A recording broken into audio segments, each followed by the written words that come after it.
Please welcome the delegation of Davao del Sur!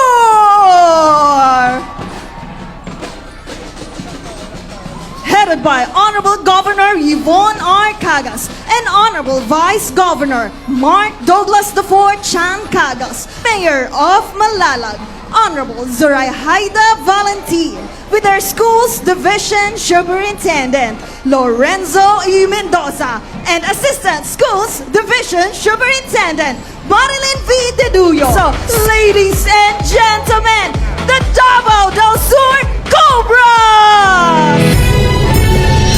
Davao del Sur, maanyada,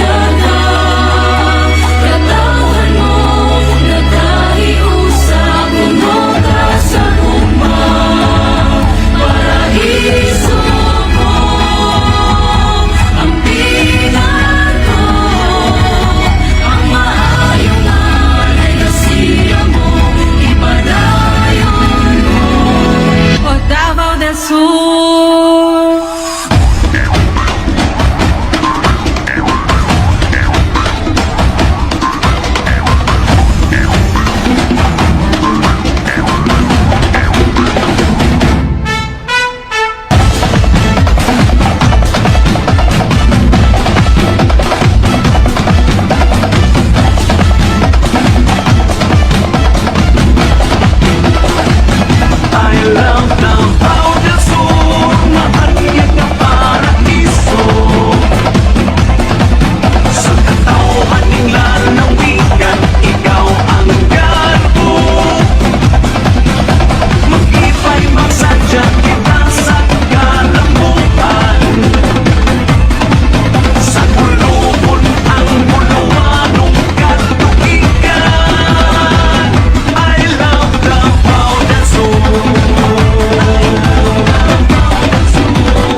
Puno sa paglaong ang katauhan, mas sanligon.